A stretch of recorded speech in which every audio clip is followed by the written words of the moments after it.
काही फिल्म्स आपण आता मॅडमच्या उपस्थितीत पाहणार आहोत. Hand over to technical team.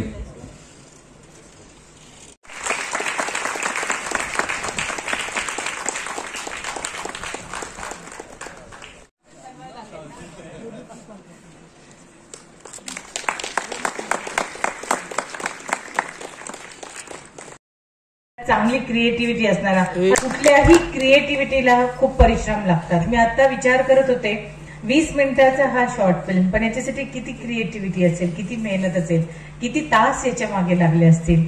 आणि क्रिएटिव्हिटी ही अशी गोष्ट आहे, मला नेहमी वाटतं की कुठले स्किल्स मिळवताना हार्डवर्क करता येतं, त्यामध्ये काही गुंतवणूक केली तर होतं, पण क्रिएटिव्हिटी याला मात्र देवाने थोडंसं झुकतं माप दिलंय.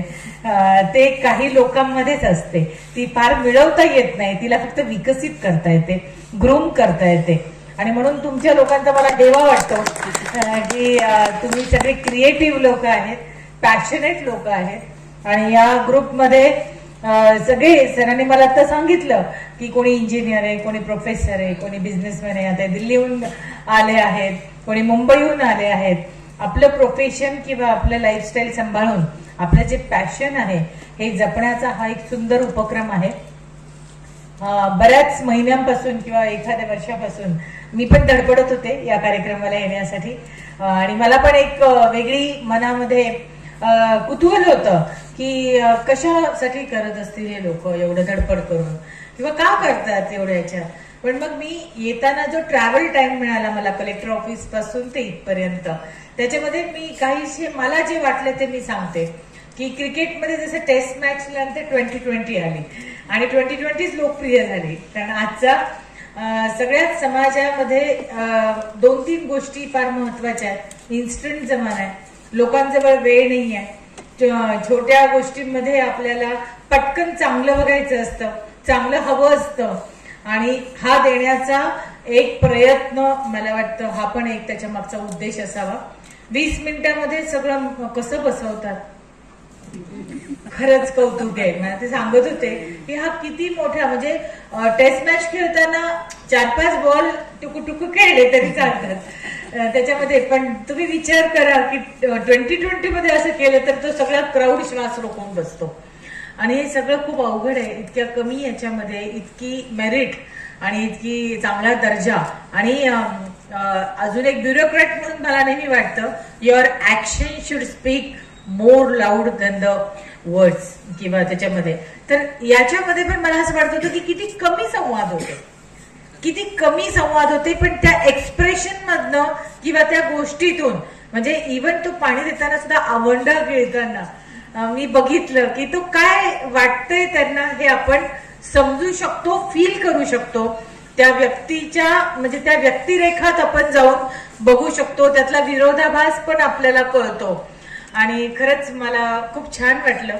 माझ्या थोड्याशा सगळ्या व्यस्त आणि स्ट्रेसफुल याच्यामध्ये एक आल्हाददायक असा हा एक्सपिरियन्स होता. डेफिनेटली मला आता कळलं की तुम्ही मला इकडे का आणलंय की तुम्हाला माहिती आहे एकदा या व्यक्तीला इकडे आणलं की नंतर ते सोडत नाही हा ग्रुप. असंच काहीतरी उद्देश तुमचा असावा. पण डेफिनेटली तुमचे जे वेगवेगळे कार्यक्रम असतील किंवा तुमचं मला असं वाटतं की महिन्यामध्ये गेट टुगेदर असतं आणि तुम्ही छानशी चर्चा पण करतात त्याच्यावर. डेफिनेटली कुठल्या याच्यामध्ये जर मला तो स्पॅन मिळाला तर मला लिस्नर व्हायला आवडेल, तुमच्या सगळ्यांशी ऐकायला आवडेल.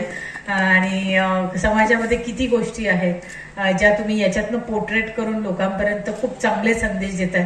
पुन्हा एकदा लातूरमध्ये, महाराष्ट्रामधल्या लातूरमध्ये हा इंटरनॅशनल फेस्टिवल भरत आहे.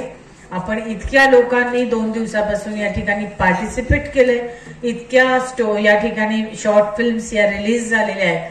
डेफिनेटली यंगस्टर्ससाठी सुद्धा एक वेगळा प्लॅटफॉर्म या निमित्ताने या ठिकाणी ओपन झालाय. तुमच्याकडून इथं बरेच तरुण लोक आहेत की असं काही गरज नाही डॉक्टर, इंजिनियर, कलेक्टरच व्हायचं. खूप वेगवेगळे क्षेत्र आहे आणि या क्षेत्रामध्ये जर तुम्हाला आवड असेल, असं म्हणतात, म्हणजे मला बऱ्याचदा म्हणतात की अरे कलेक्टर असून तुम्ही हसतात कसे, because I love my job, I enjoy my job. आणि मला लहानपणापासून वाटायचं की मी या क्षेत्रामध्ये सूट आहे.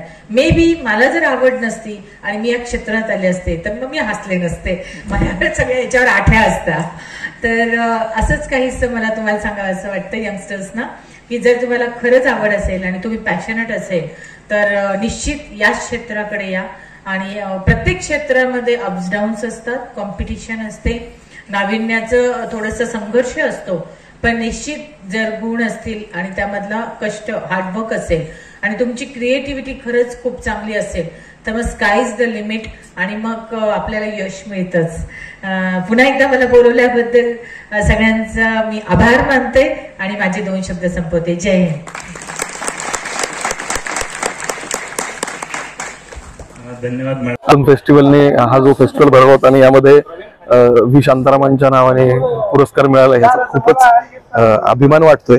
आणि खरं सांगायचं तरी अनपेक्षित आणि तेवढीच कौतुकास्पद आणि अशी बाब आहे, अभिमानाची बाब आहे माझ्या टीमसाठी. कारण की अर्थात हा अवॉर्ड फक्त माझ्या एकट्याचा नाहीये, हा माझ्या टीमचा आहे. माझ्या टीमने पूर्ण सगळ्यात तितकी मेहनत घेतली, तेवढा संयम दाखवला माझ्यासोबत काम करताना आणि त्याचं हे फळ आहे. तर हे अर्थात हे कलेक्टिव्ह अवॉर्ड आहे. तर मी फक्त प्रतिनिधी म्हणून किंवा चित्रपटाचा लेखक दिग्दर्शक म्हणून हा अवॉर्ड रिसीव्ह करतोय, पण हे खरं तर माझ्या फिल्मचं हे अवॉर्ड आहे असं मी मानतो.